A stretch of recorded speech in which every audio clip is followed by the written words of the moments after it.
I can't. Oh, it's terrible. It's absolutely terrible.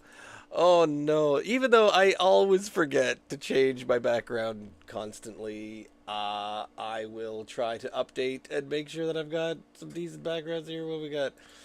I think that was Hilltop Hops. I think we got what's that? That's like Horton Ridge, which I ended up not using because I totally forgot what I was doing.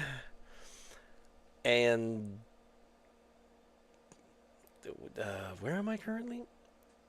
I'm in Tatamagouche at the moment, I think. Gone, gone, gone, gone, gone. Now the real question is, do I have one? I know I've got one for North.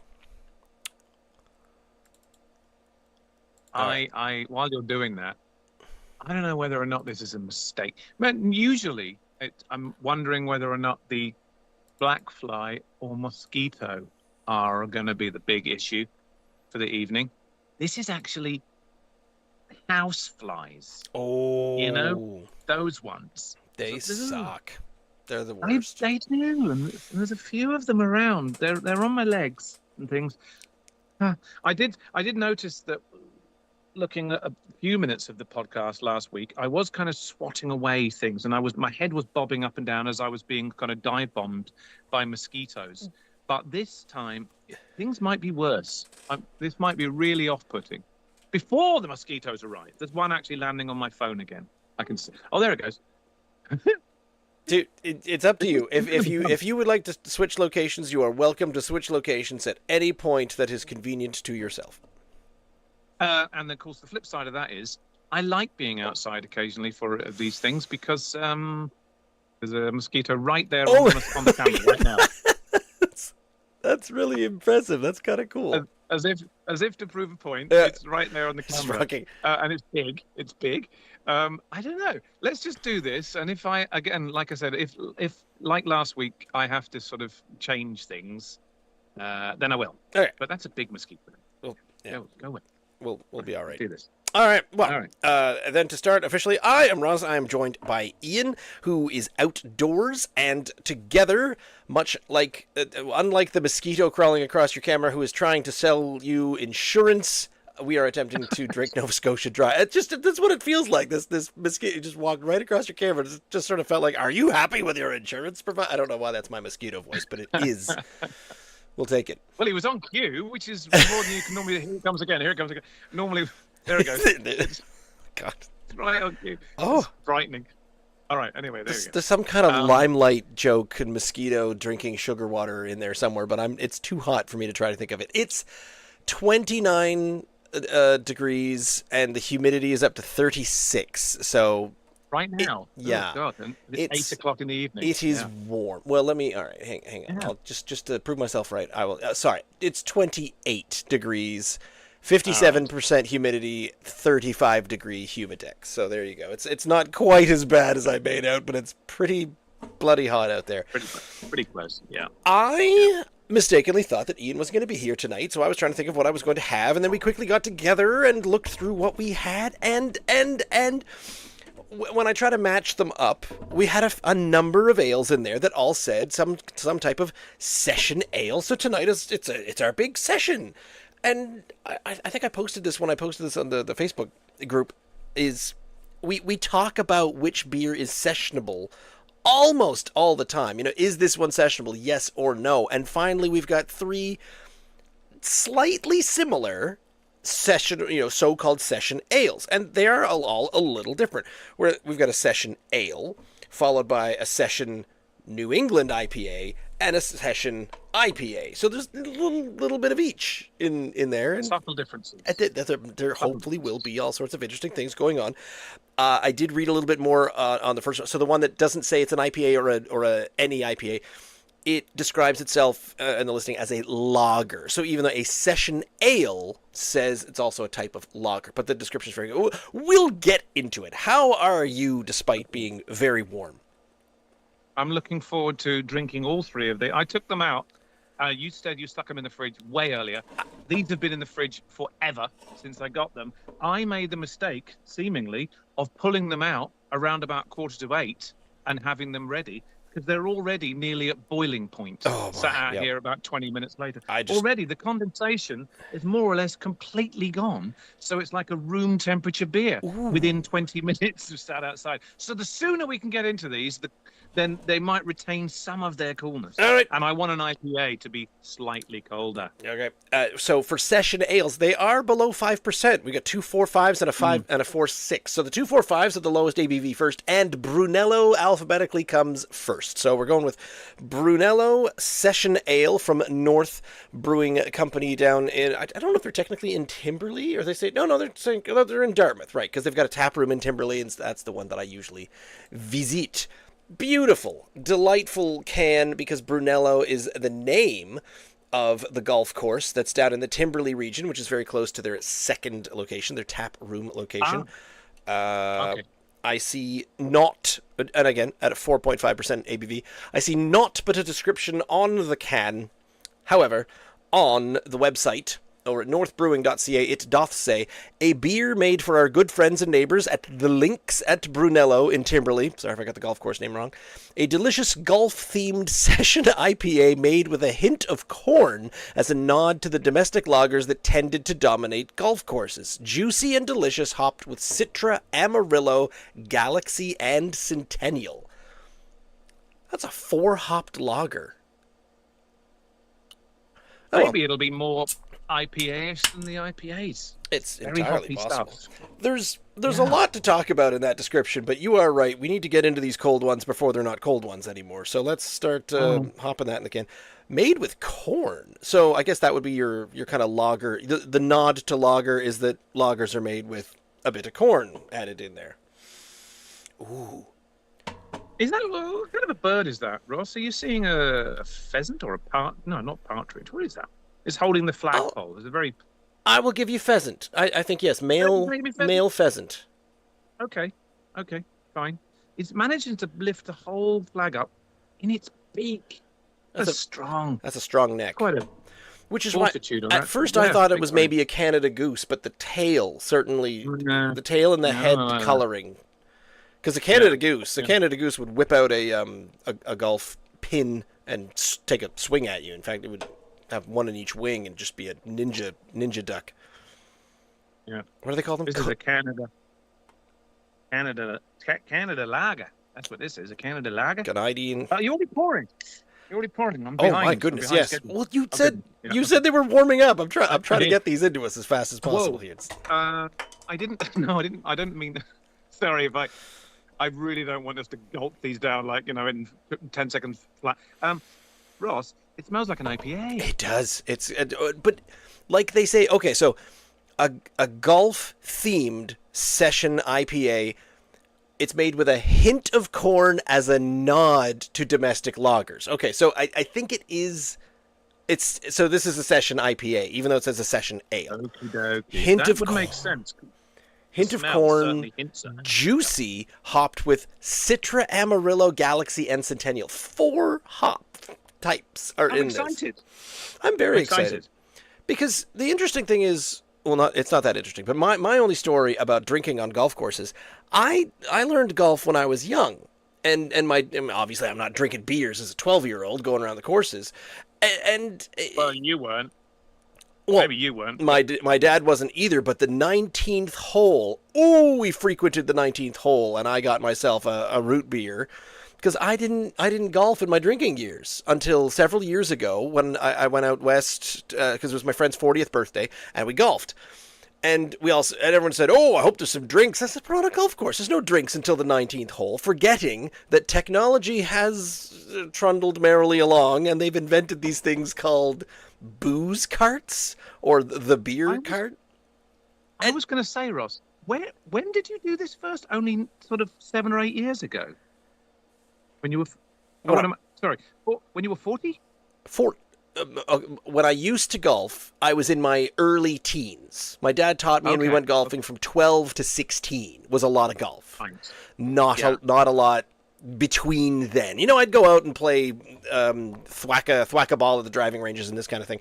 But finally, on my friend's 40th birthday, which was 6 years ago, I think, and I went out west, and so the golf carts came around, and you could just buy.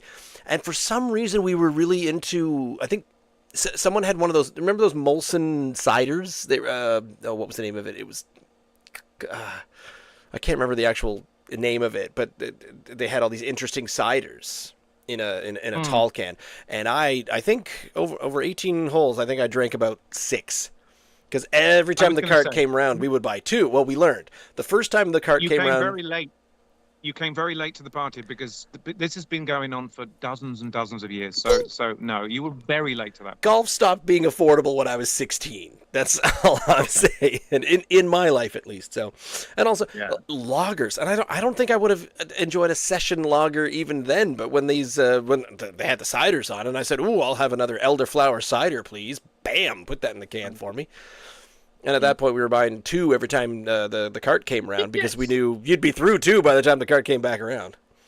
The only way I can really enjoy golf, because I suck at it, is by getting pretty plastered while I play. And then you don't really give a damn. It's one of those games that there is definitely a happy medium. There's a Goldilocks zone, like darts or pool. Those games, or even bowls, I've come to learn recently because I went home to the UK and played bowls really for the first time in sort of 30 or 40 years. If you have a couple of beers, it just kind of relaxes your flow a little bit more, so you're not quite so yippy. And golf, I find that a couple of beers, 2 or 3 beers, and you're really kind of swinging more easy. Whereas you're too tense and you're not sort of. I was also going to say I was pretty sure that I got better the more ciders I drank. Yeah, I think that's probably. There is a point though where you can't actually see, and that's the point that your golf deteriorates massively. True. Yes. Massively. That doth happen. Anyway, this is smelling very flowery and very juicy, and I'm really enjoying what's going on here. So are we ready to get this first one down? Cheers. Session IPA 4.6. Yeah.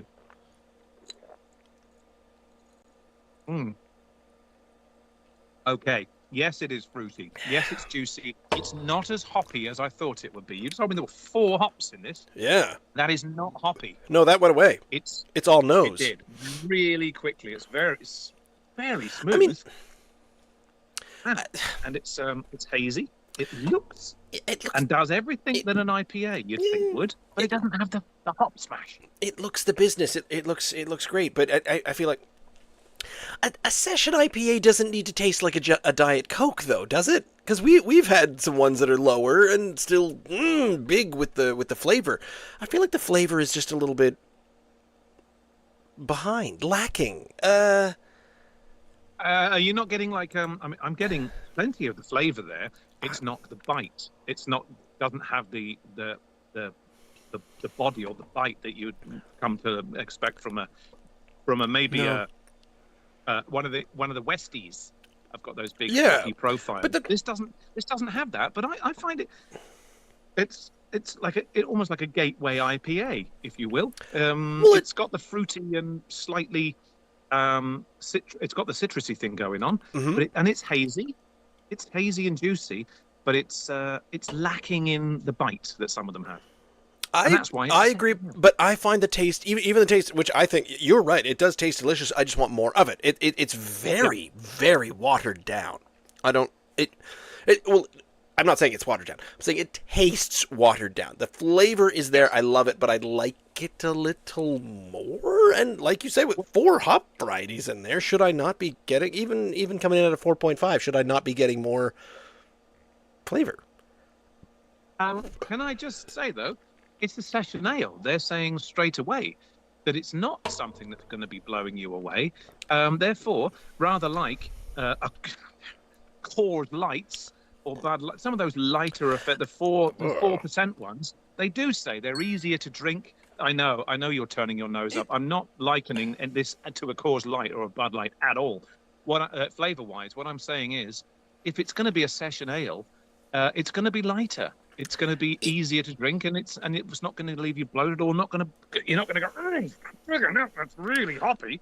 So therefore, it makes it that you can drink plenty of them, and therefore sessionable. Yeah. I'm going to make a pop reference because you got Coke, and then you've got Diet Coke, which I think tastes like pond water, which is just awful. And there's a little bit of flavor, but what flavor there is awful. But then they've got Coke Zero, which is even fewer calories, and we've removed everything. It's even it's less fatty. I don't even know what it's supposed to be, but it's less calories even than a Diet Coke. But Coke Zero has the same flavor of Coca-Cola. Does it? It doesn't taste like Diet Coke. It doesn't taste less than Diet Coke. It doesn't taste like a watered down Coke or Diet Coke. It tastes like the actual thing. And that's why I feel, I know I've had session IPAs or session beers that have tasted just as good as the business, because I don't think a session IPA is about not getting all the flavor. I feel like it's about getting, it's a 4% beer. Oh, okay, I can have 1 or 2 4% beers and I can still, get on with my day and be all right. Whereas if you have 1 6% IPA, you're sort of better not have 2 of those.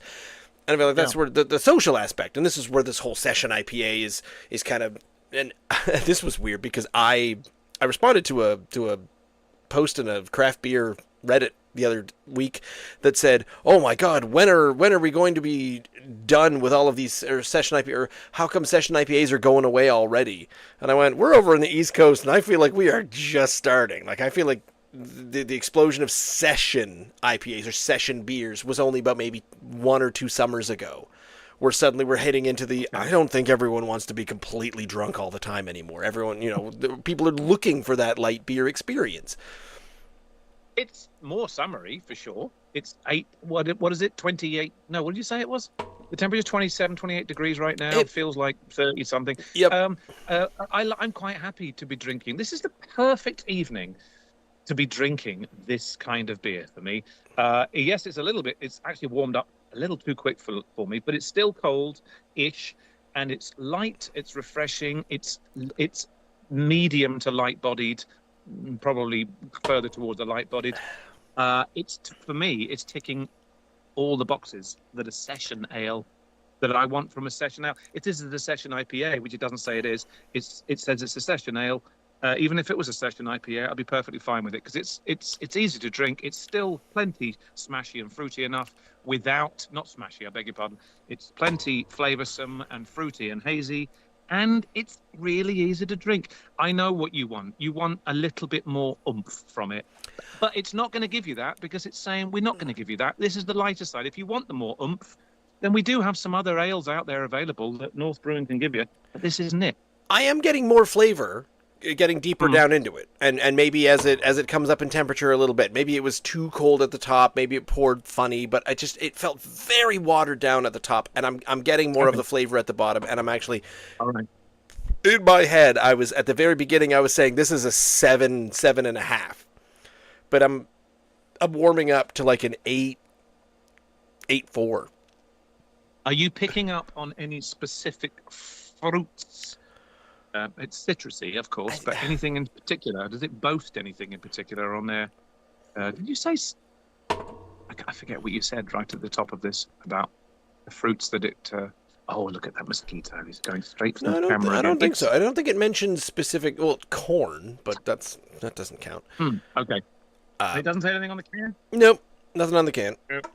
Okay. It says it's made with Anyway. Hue blondes. I'm leaving a tiny sip of that down there, but I think a good starter, a good entry one. I thought it was a little light, but I think it just needed to mix a little bit more. I think it's doing everything it says on the can. I'm giving that a solid 8.5 out of 10. It's funny. I like it, you don't like it, and we give it the exact same mark, and that has happened so many times. Right. Well, our next one is this from Saltbox. So Saltbox down in Lunenburg, Bridgewater. Which one are you from? Because you have many locations. Mahone Bay. I'm crazy. So the home offices of Saltbox are down in Mahone Bay, but they have numerous locations. And this is the Session New England IPA, the NEIPA, called the Dory Racers. Or no, Dory Racer, sorry. And if you want to Racer. know what a dory is, that's this big old fishing boat thing right there. Oh, that's what that is it? Okay. Yes. Now, That just looks like it. Can I offer that? It just looks like a slightly deeper canoe. it is. Um, There's like without looking into it. it's a bit like a small life raft off the Titanic kind of thing. It's just a big wooden, hefty, solid rowboat. They're called dories. They're also known as tuna flats, I think, because back in my home village that I grew up in, Hubbards, Nova Scotia, it is home of the world's only tuna flat races. And my friends used to try to drag me down to watch the only tuna flat race in the world. And they said, you gotta go. It's the only ones in the world. And I said, maybe there's reason no one else Reason for it being. holds the... You were such an old cynic about it. Oh, I'm a huge cynic about everything. Yeah, and so this is them asking me this. I was 9 years old having this conversation. I'm like, maybe there's a reason we shouldn't have these anymore. Anyway, on this particular can, it doth say. Wait, did I get the right one? Brew a hazy 4 on the can. It says a hazy 4.5 New England IPA brewed for those who chase the horizon, oars in hand, bursting with tropical mango, passion fruit, and citrus zest. It boasts a soft, pillowy mouthfeel thanks to a boatload of New World hops and drinks effortlessly. The perfect dockside combination. There's a bit more on the website. Hazy golden tribute to Lunenburg's storied dory rowers. After a hard pull across the harbor, there's nothing better than the soft, juicy pale ale bursting with tropical mango. Crafted with Citra, Mosaic, and Galaxy hops. It's smooth pill of wheat. So it's a little bit more in there. Thanks. Flaked oats and wheat malt. Oh my goodness. This is a complicated beverage going on in here.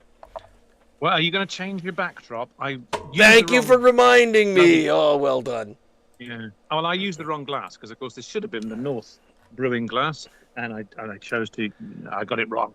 So we might as well do one thing correctly among us, and you change your backdrop so at least it's relevant. Well, and I'm gonna. While you're doing that, I'm going to crack this majestic-looking can because you did the other one first. I'm thinking they look like jonks, the dory. There, without the sail out there in the Chinese seas. There'd be a similarity. Yeah. Yes. Okay. Right. Let's. I'll dory or tuna flat. Let's look it up. It's not. While you're doing it, it's not smelling dissimilar. It's the other one is kind of nailed on as a Northeast IPA. Because it smells pretty similar to this. It's got the same kind of hoppy. It's got a bit smell to it, even though it didn't have the other one didn't have the kahunas of a hoppy IPA. It smells similar. I feel it's got a bit more of a Western piney kind of smell to it, maybe. Whenever you have, I'm thinking. The more I think about this now, when you have these non-alcoholic efforts by the companies to replicate their brew, and I've quite often when I've tried these non-alcoholic things, you can get them in packs of 4 in Superstore and stuff. It's still pretty expensive actually. They're not as cheap as you think they might be. But quite often, as soon as you crack it, you're like, oh my God, that really smells, in the case of a stout, it really smells malty. And I'm really looking for, and then you go to taste it, and you're like, it's got the smell of it, but no, that you want to get from it. I think that's where you were going with that session ale, the Brunello there, that it has everything about it, but it still doesn't have the balls that you want. No, it doesn't. It didn't have the balls. You're right. Even though it smells right and looks right, it just isn't right. But it is a session ale. Sorry, they're all session ale, so maybe we're going to get that off of all 3 of them. You never know. So, a dory boat is a small, lightweight boat with a flat bottom. I do recall that bit. So, you know how on the bottom of a boat, even most motorboats, where they've got that kind of it's rounded on the bottom flat. So these boats can sit on the ground and just sit there. In fact, what we used to do with a lot of these dories, we would pull them up onto the beach and then use the bailing bucket and pour the ocean water into the boat and then turn it into like a hot tub because the sun would fill it. Or the sun would heat it all up. Yeah, we were terrible. So flat bottom, high sides, and sharp bows. So yeah, that's a tuna or a dory. So the Dory Racer. If that's the case, and you've got water in there, and your feet are in the bottom of it as well. Surely you can throw your captured fish in there, and they can be swimming around in the bottom of the boat. It's like nibbling at your toes and things, until you get back on dry land. Well, they would be, but we were on dry land when we filled the boat, so there's not much fishing on the beach. Oh, I missed that. Yeah. You drag it. Well, you don't want to dunk your boat. No, we're not filling boats out to sea. It doesn't have any head. Or if they did, it dissipated very quickly. It did. It went away rather quick. It's trying to be clear. I don't see any haze much to it. And it's what was it telling us here? I'm hazy. Bursting with mango, passion fruit, and citrus zest. Okay. Ready for a burst? Mine is hazy, and it looks like a fruit drink that if you just poured from a bottle, it might have that look for it, because there's no real head to it. It's good. It's good color. Dare I say? Oh, good. It looks a little bit like a sour when you pour it. It doesn't really look like there's any kind of head going on there. I still see some fizz coming out the side, but all right. Well, Joe. Yeah. Cheers.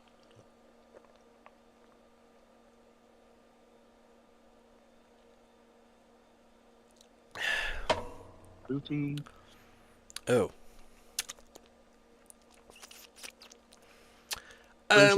It's. Why does it have a lager bitterness to it? You getting that? Less. Okay. Less. I don't know about. Mine's got a pale ale. It's more of a pale ale than an India pale ale, so maybe airing towards the lager side. It's a bit flat. It's a bit unexciting. It's getting a tiny bit of a malt. Like we're talking about wheat malts and flaked oats, but that's way at the tail end. Boy, these have a lot more on the nose than in the mouth for sure. Yeah. It's a little bit malty. They smell great. Not hoppy like I would hope from a Northeast IPA. I mean, not as kind of juicy as I would hope from a Northeast IPA. New England IPA. Bursting with tropical mango and passion fruit and citrus zest. Bursting. Okay. No. Not for me. Mine has not burst. I mean, again, like the first one, I'm waiting until a bit further down at the bottom before I pass judgment, because sometimes the flavor is waiting near the end. But again, easy to drink. It's not even. You know how sometimes you get one that says this is very light-bodied, and you think this is uncomfortably light-bodied. This just tastes like a seltzer water kind of thing. But I don't mind. I don't mind the body of either of these. I think they've got a little something going on, and they're more interesting, honestly, than some lagers. They're definitely unexciting. We said we were looking forward to this. We're quite excited at the prospect. Neither of them are really. No, they're not exciting. They're a wee bit bland. There is. I'm not good. There is subtle differences to them, but there's also a lot of very big similarities between them. Neither of them are knocking my socks off. They're quite light, easy to drink. There is flavour to them, but yes, both of them are lacking what we look for. Maybe now, what we come to look for now. In a hazy, juicy IPA, and it's not their fault because they're the lighter, sessionable version of it. So sorry to keep.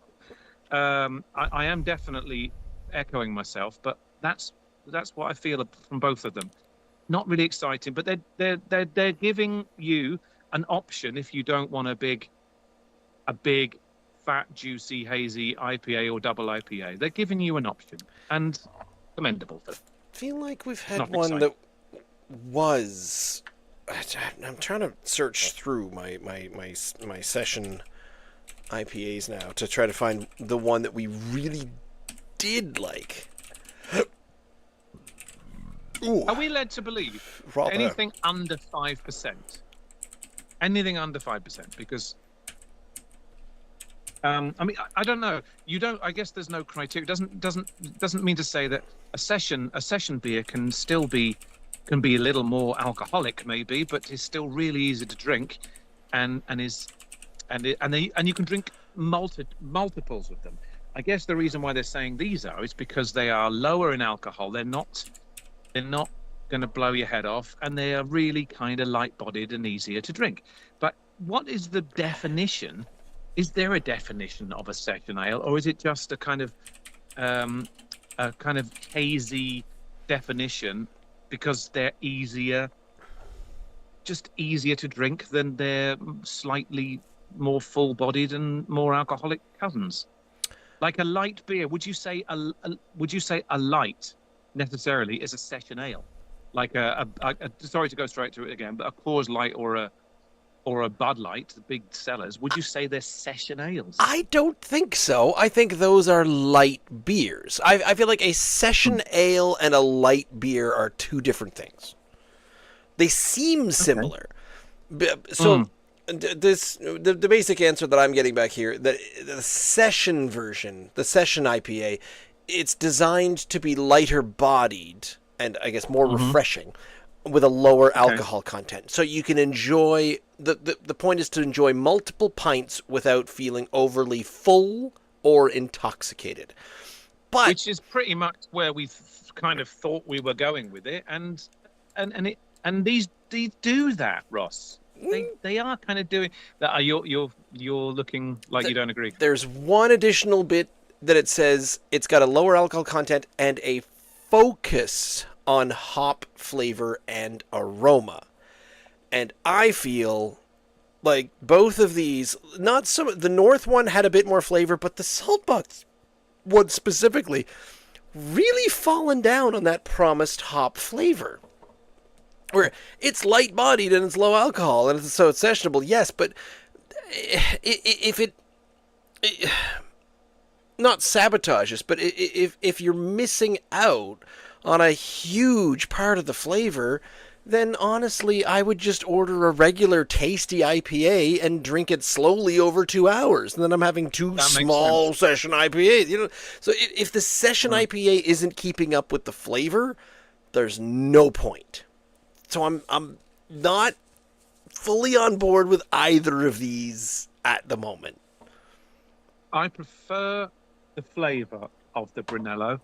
Same. That one, went right down to the bottom. This is I got 2/3 of the way through this. The flavor is all but dissipated. Yeah. It's more bland. I'm not getting those bursting with fruits tropical fruits that you had mentioned. It's a bit bland. It's not as quenching either as the first one. I'm a little bit disappointed. I'm going to give it a 7. But may I just finish off? But it's still, I think it's still sessionable because it's doing the thing that it says it's going to do. But it doesn't have the flavor profile that I prefer from the first one. It's more bland. I'm happy to come back and try some session ales again. I feel like you're giving this caveat of, please, can we keep trying non-strong beers? And yes, absolutely. You know, everything doesn't have to be a 7 point. It doesn't have to be a double IPA. It doesn't have to be a imperial stout. It doesn't have to. There are these. We will try them. We will drink them, and I see their place. But what I don't see is if you're sacrificing flavor. I don't like that, and I feel like earlier on. I feel like the Saltbox is sacrificing flavor more. but the North one is sacrificing flavor just enough for me to kind of this could be great and lovely, and I'm holding out. I'm hoping. If I'm 0 for 3 and Tusket Falls feels like it's low in flavor as well, then I give up. I don't understand session IPAs or session beers at all. But if Tusket Falls, which I covet because they make some excellent stuff, but if this comes out to be like the actual burst of flavor at 4.6%, then I'm claiming a win for getting that right. I said earlier on, I said it really tongue-in-cheek when I said earlier on when we were talking about what we were going to do, and you said, "Oh, you are available then," and I went and said, "Yeah, well, just so that we can take the chill off this cool evening, let's have a couple of really heavy dark stouts." Just obviously tongue-in-cheek because it's like 1,000 degrees out here. Now, when you said, "Well, we could go for session IPAs," I thought that's the beer that I think this evening calls for. Yep. Even though, let's be honest, there were some double IPAs in our cabinet, and there are some regular IPAs, and we're like really into these IPAs now. I thought if we're going to do session IPAs, why not do it when it's 30 odd degrees outside at 8 o'clock? Heat wave beer. Do them. Yes, but so therefore, my point I think I'm about to raise here is this is definitely a reason. There is definitely a reason for session IPAs. And it's who wants to sit outside and drink this 8.6, I know, you look on your face as I'm about to say, double chocolate or double oatmeal stout this evening? Or do you want 2 or 3 session IPAs? I mean, look at me, Ross. I can see it in my face is growing redder by the second because of the sweat that's pouring off of me. There is definitely a place for these things. And if you're sitting on a beach in the evening, I can totally see. Look, let's have some session IPAs, lower in alcohol, lighter, quite refreshing. They don't even have to be full of body and flavor. Just have 3 or 4 of them. I'm on board. But I'm not loving either of them. I just gave the first one 8.5. I'm really hoping the Tusket Falls one comes in for us. Oh, did you say? Oh, you did say. I thought you said 8 for the first one. 8.5. Did I? I think I said 8.5. I might have said 8. Check it over later. We'll go back. Yeah. Okay. So yeah. Flies are just mobbing me. Okay, a tiny sip left of the 2, and now we move on to Tusket Falls down in Tusket Falls, just outside of Yarmouth. I won't say that they're from Yarmouth. It's to say, I think Yarmouth County sometimes they do say, but they've got the Something to Say Session IPA, and I will change the background without even being prompted. But Tusket Falls has this one comes in at 4.6%, so it's the strong one tonight from Tusket Falls. Here we go. Yeah. And over at each of the websites have been very, very good to me tonight. It's just got the ingredients on this. Oh, just this delightful can. I love the kind of the one color top to bottom, sort of a rusty red up at the top, down to the bottom, a little bit deeper and darker. But over at TusketFallsBrewing.com /product/ something to say is 4.6% session IPA. This bright and hazy pale yellow session IPA brings aromas of ripe citrus and stone fruit that initially leap from the glass, followed by a fresh wildflower aromatics. The palate is treated to succulent mango and bright navel oranges enveloped in a silky texture that culminates with a distinct bitter finish. Well, that's my tongue lolling. The last one said they burst. This one says they leap. They're bloody well better. I'm sick of the flavors not leaping and bursting. That's all I'll say. How come in this economy? How come my flavors aren't leaping and bursting? More leaps and bursts, please, or I'm voting for the other guy. I'm a bit worried about this one in particular, Russ, and Really? the reason being that when I went to take them out earlier on of the fridge about 15 minutes beforehand, I dropped this one on the floor. Oh dear. And it bounced, and there are 1, 2, 3 dents in the top of the can, and that was on. And at the time I thought, oh my God, that one's going to be lively. And I was hoping at the time, without looking at the alcoholic content and knowing how we do things, I was hoping that this one would be the strongest, so that it had the best chance of not going. Oh, well, that worked out. This is. I haven't dropped mine, and it's a little. Look at it. It's a wee bit heavy. I'm going to give it some help by trying to push all the bubbles to the bottom of the can by doing this. Right. There they go. Can you see them? They're all the effervescence and the CO2 is plunging. Why? Plunging to the bottom. I mean, they invented transparent aluminum back in the late 1980s with the help of Montgomery Scott and what's McCoy's first name? Oh, you were going Star Trek. I was going Star Trek 4. Science? No, I was going Star Trek 4. When Montgomery's, so Mr. Scott and Dr. McCoy, they went back and they gave the guy, the industrial guy, the recipe for transparent aluminum so they could be given the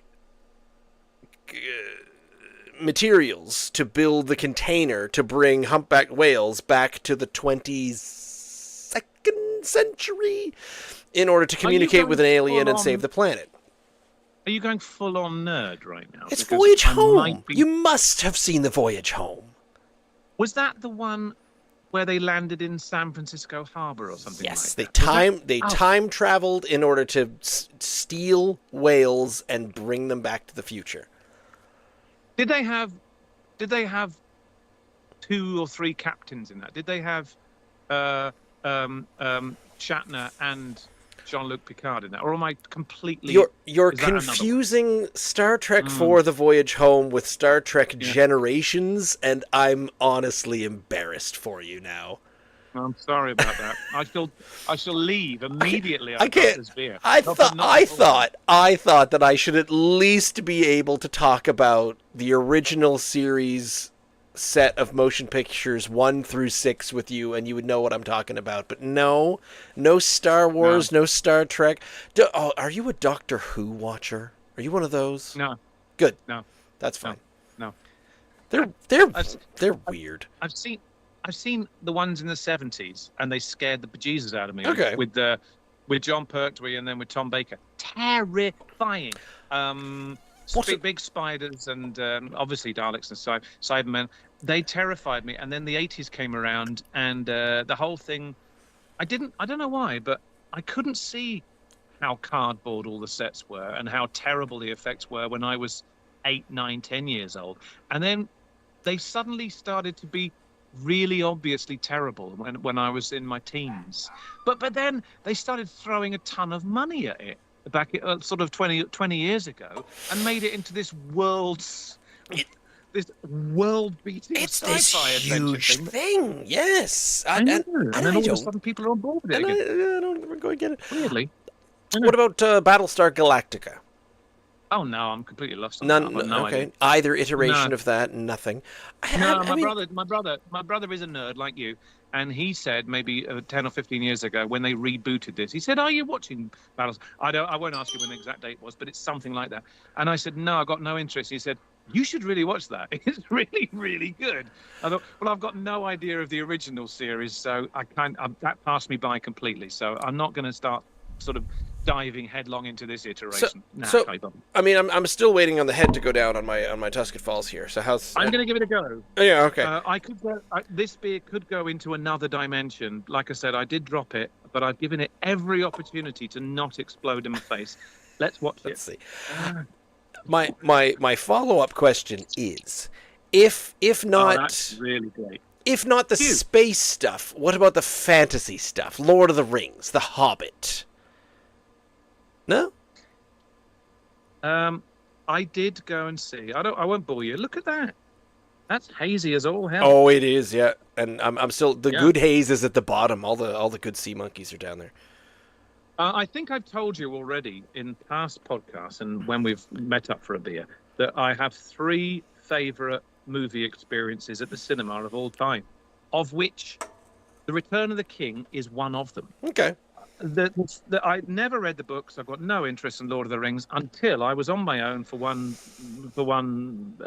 reason or another, and in London. And I thought, I've got an evening to spare here, and this new movie came out called Lord of the Rings, the first one. What was it called? The first one, 2001. What's it called? The Fellowship of First the episode. Ring. That one. The Visit to Narnia, the Fellowship of the Ring, and I went and watched that.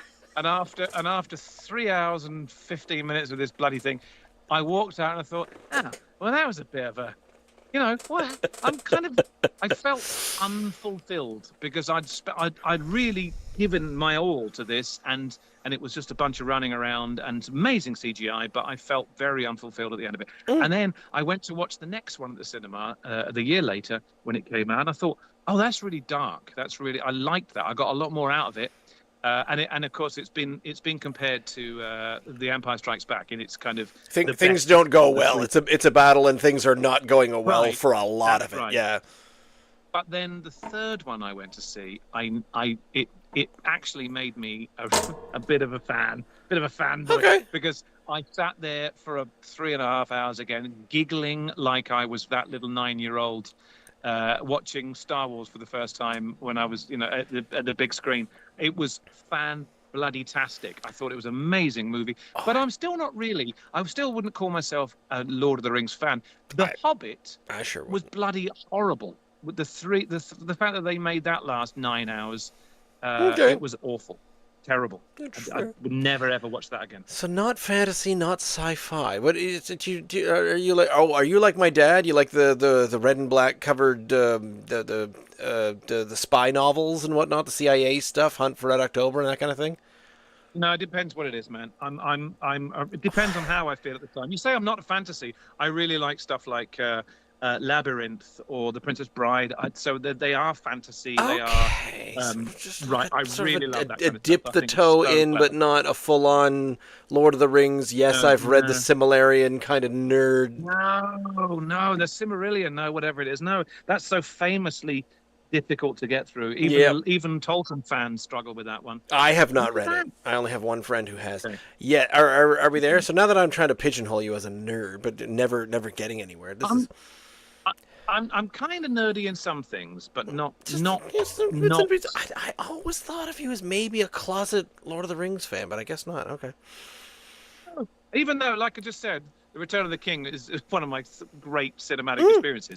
So maybe I am a big fan there. Well, I mean, if you meet the right... Well, actually, I should say, if you meet the wrong nerds, they say things like, oh, you've only watched the movies? I know. I'm never going to read a book. I'm not that nerdy. How could you possibly... That's no fun, because then you can't find all the faults that they made with the movies by all the changes they made from the books and get angry at the whole thing and hate yourself for days and weeks on end. No, that ain't me. Which is the goal. No, that's you. I've read the books, and then I go see the movies, and I'm like, this is good, this is fun. And everyone's like, no, they got it wrong, this is wrong, they're leaving this out. And I'm like, nope, it's still cool, I'm fine. Well... My ex, who was a total Lord of the Rings fan, she's read the books dozens of times. She absolutely reads them like every year.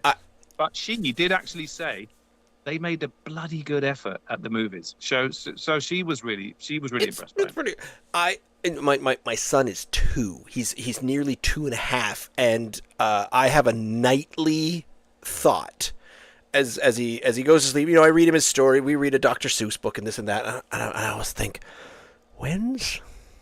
Is it too early to read The Hobbit to him yet? He's 2. How many pages is that? He's 2. Yeah. It's a few pages. It's a few pages. So it's either Peppa Pig or the Silmarillion that is your next read. Okay. I mean, okay. Think on it. Were Peppa Pig books first before it was a show? I was out of my depth there. I went in with some literature, and I really didn't know what I was talking about. I went too deep. Can I tell you something? And I'll do this as an audio example. I will sing to you a song, and you tell me what you think it sounds like. Ready? Da da da da da da da da da da da Da da da da da da da da da da. I have no idea. Okay, because whenever I'd hear church bells, there was a da You're talking about da Big Ben. da Big da Ben. da Big Ben. da da da. Okay. However, the Is that the theme theme to song, Peppa Pig? the theme music to Peppa Pig, da da da da da da da da da da da. It's the exact same song. They just added a couple of notes to sneak it in there as the friggin' Big Ben's, and it's got a name. And I looked it up. It's like the hymn itself, the music, the theme. Well, who stole what? Which came first? Big Ben theme or Peppa Pig was much older than Big Ben. I mean, when was it built? Like the 1400s or something? Peppa Pig's been around since it's. I mean, Shakespeare has drawn most of his plot contrivances from the Peppa Pig series. The Pig of Pepperness. The tune of Big Ben. The tune is called Westminster Quarters, if you'd like to know that, but its original name was called the Cambridge Quarters. Well. This is a very educational show. We're so smart. We're so smart and educational. Honestly, yes. We should have thousands of listeners by now. Are you? Do you remember that? Do you remember that milkshake IPA that we had? Oh, it's sour milkshake. So look at the consistency of this.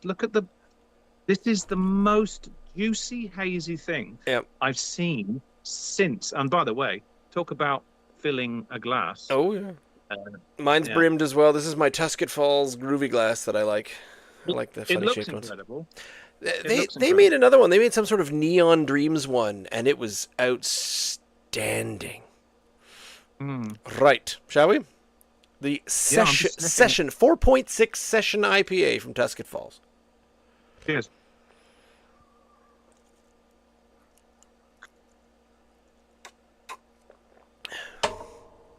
Okay, that one tastes more like, weirdly, like a double, like a double IPA, in its flavour. Look at the smoothness. Look, it's still got the head on it, but it's not lingering. It's refreshing without lingering like a big hoppy IPA.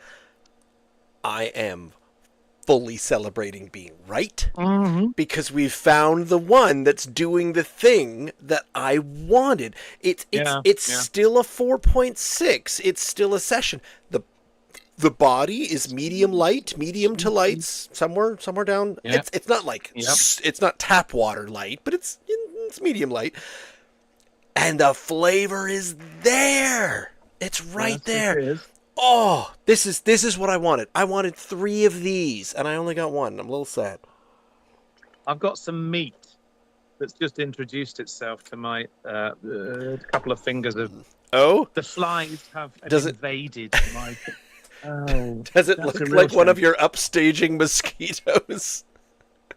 It's big, and it's a big, fat, juicy house. Oh, it's your house flies that have been bothering you. Oh dear. Yeah.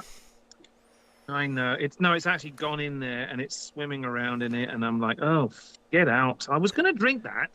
I'll still drink it. You're still going to drink. We're not mincing hairs. You're definitely going to drink that. I'll just spit that bit out like it's one of those blueberries that we found floating in our Paddy's Blueberry Ale a few years ago. I'll just pretend it's one of them. Yes, Tusket Falls. Yes, yeah, I know.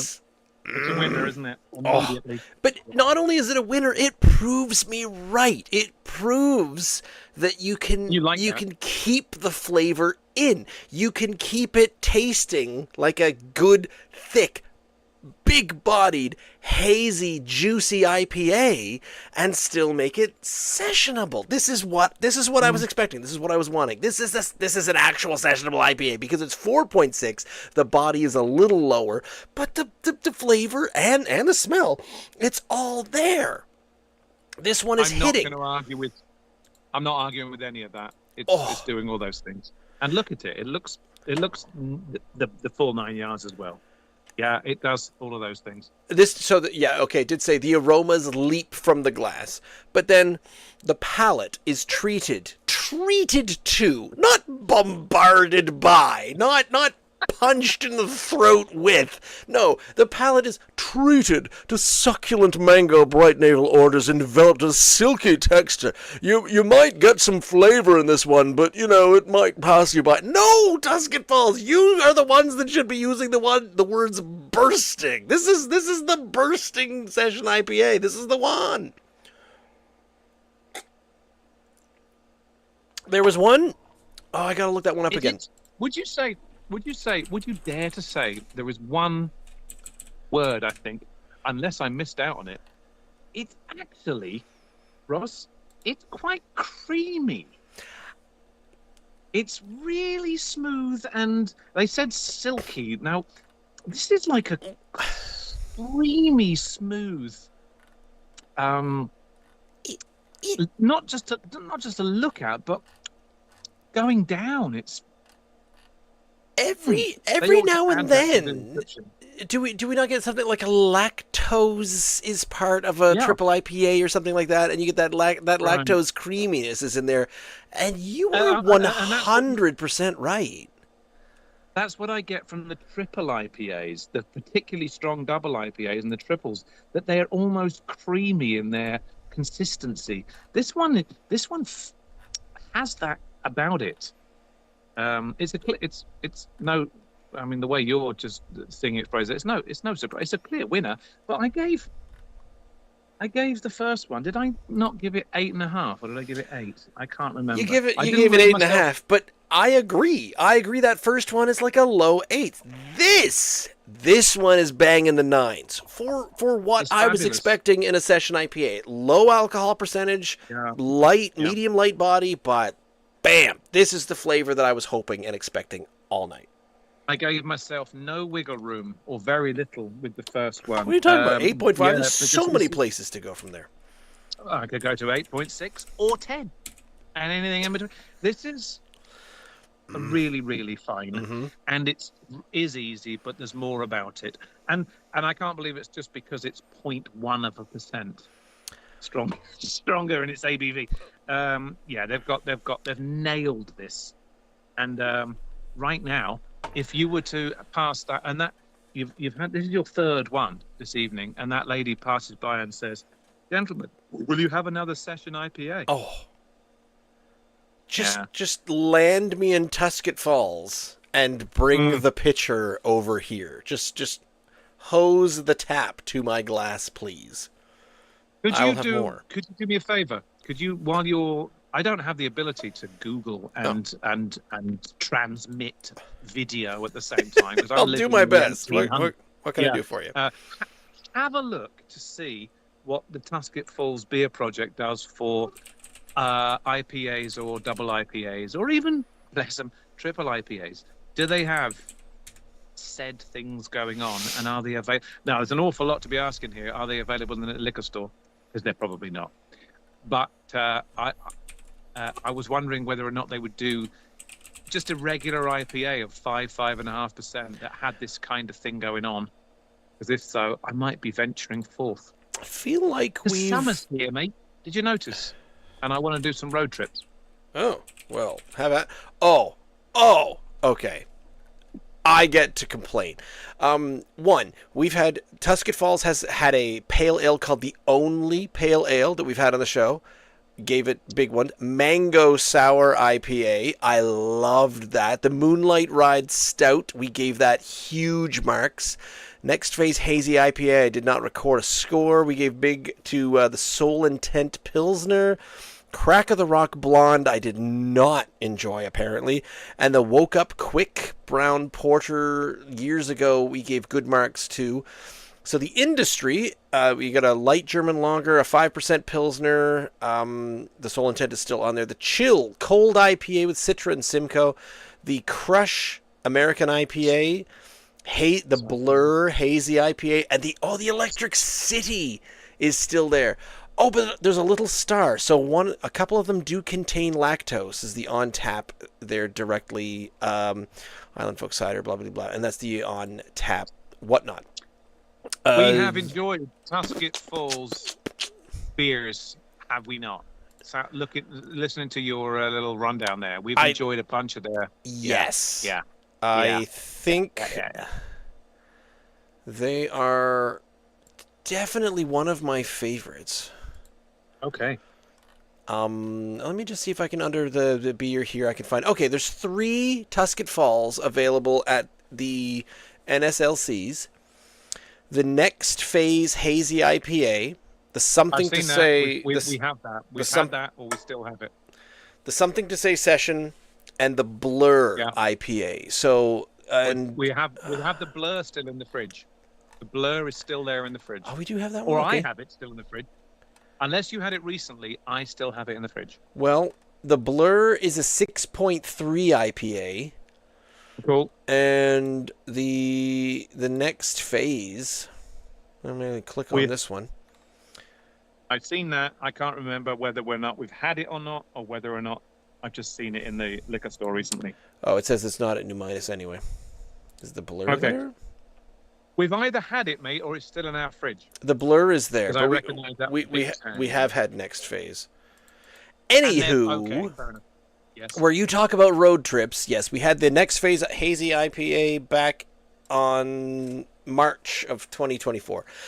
I just returned from a road trip. I went to Antigonish because my daughter wanted to go see her. So her boyfriend's playing for Team Nova Scotia with a football team playing against other provinces. We watched the football games, really exciting. We stayed there for a couple of nights. I enjoy Antigonish, really enjoyed campus. My daughter had a little campus tour, but I also said to myself, ooh, I'm in Antigonish. Candid Brewery is right there downtown. And as I was reminded by Ian Smith of Tapestry Beer Bar 833 Sackville Drive, that the Half Cocked Brewery is available just slightly outside George. God, it's just a little ways north of Antigonish, and it's there. Like, 2 breweries. I can go and visit those. Fantastic. So we arrive. We're there from Monday to Wednesday. It was a couple of days that we took. We got back today. We got there Monday at around, 1 p.m. There I am. I'll click the thing in. My wife's excited because she likes the sours from Half Cocked Brewery out there. And I click it in. All right, Half Cocked Brewery. Closed. Okay, when do they open? Oh, they open Wednesday at 2 p.m. Huh? Oh, no, sorry. Half Cocked opened Wednesday at 4. I went, what about Candid? Candid's right there downtown. It's also closed Monday and Tuesday. They reopen Wednesday at 2 p.m. And we had to leave early this morning because we had to get back in time to get my daughter to work. So Monday and Tuesday is the wrong time to go exploring. Much like my well-told story of going out to Sydney and back and trying to stop at all these places at 6 p.m. on a Saturday, and they're all like, "Oh, no, we're a tap room. Sorry, we don't serve beer at 6 p.m. on Saturday night. What are you thinking? Are you trying to be social or something? What do you think? Live music's gonna happen? Get out of here. Get out of town." Then I can take from that St. FX ain't the university that your daughter wants to go to. It's a sign. Ross, it's a sign.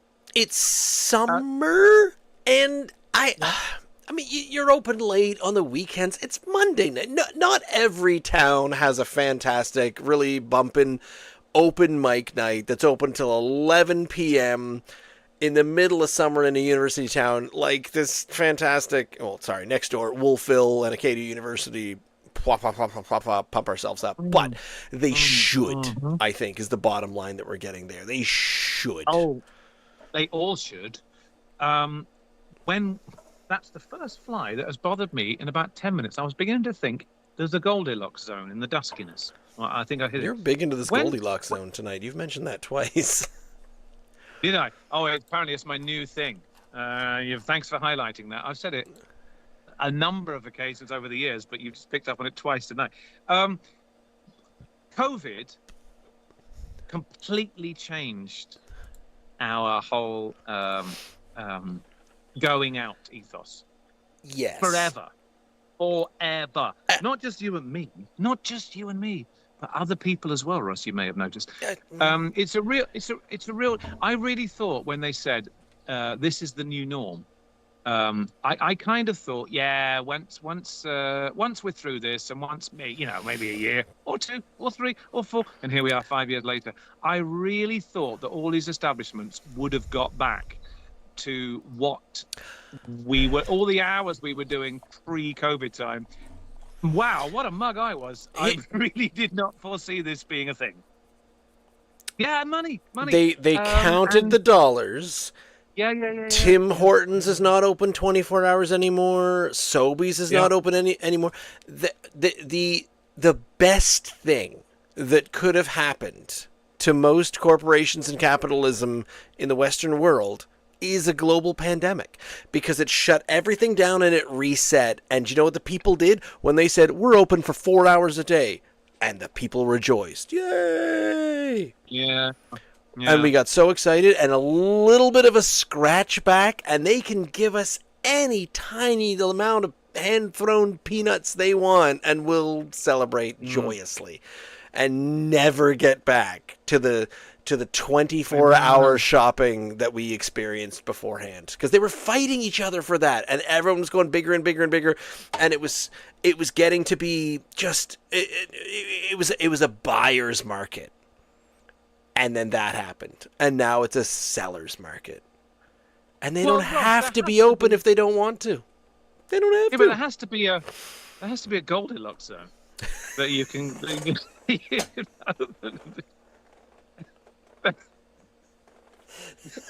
Anyway, my point being, there should be a middle ground.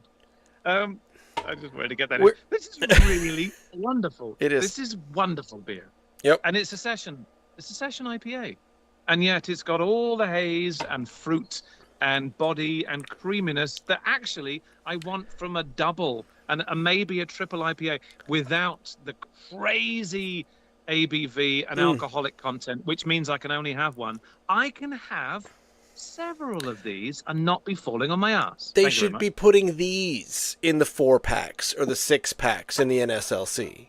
You should be able to get packs of those, because I think there's a few 5.0s, Propeller ESBs, and a few of the other ones do a couple of 4-packs in the NSL. Not many. A lot of them are all very single can. But that a pack of that, and head to the beach, and go and have a great afternoon, a wonderful time, and then drive home. Well, don't drink 4.6. Don't drink all 4. I mean, go to the beach with your 4 friends, and everyone drinks one of those over, and you're there having fun on the beach, and then head home. The trouble with that is I couldn't stop because they are so good. And that's why you only bring 4. Yeah, that's a good idea. They are really easy to drink. They're not sacrificing flavor or as much body, because the other two were kind of weedy, kind of weak. All right. I appreciate what they were trying to do. This one here wins by a country mile for me, even though I dropped it and dented it to all hell beforehand. It's won by a country mile. It's a 9.5. It's an absolute belter. Good. Of a session IPA. Because I gave it slightly higher. I gave it a 9.6. I'm glad you're coming along. We are starting to agree on our rating system. It only took 5 years. Well, that's fine, because the other two were 4.5s. This was a 4.6. I'm giving this a 9.5, and you are giving that extra 0.1%. And I appreciate that. Because we know that I'm more generous than you are. And a better person all round. Well, I wasn't going quite good around the bush. No. I'm just... on that bombshell, I'm out of here. Good night. Gullible? Something like that. Anyway. Yeah, Tusket Falls absolutely nailed it. That was what I was looking for. But I want to thank North Brewing, Saltbox Brewing Company, and Tusket Falls for making the beers that we enjoyed tonight. Especially want to thank my friend Ian for being here to enjoy these with me and have the good conversation.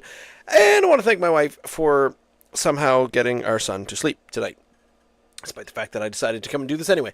So we are here every Wednesday night, 8 p.m. live on our YouTube page, youtube.com/drink at... youtube.com/@drinknsdry. We have our podcast and all the podcasty places, or you can go straight to the source at drinkns.unsupervised.beer. We're also over on the Instagrams, the Facebooks, and the TikToks even, which I occasionally update when I'm not doing other stuff. So thank you very much for joining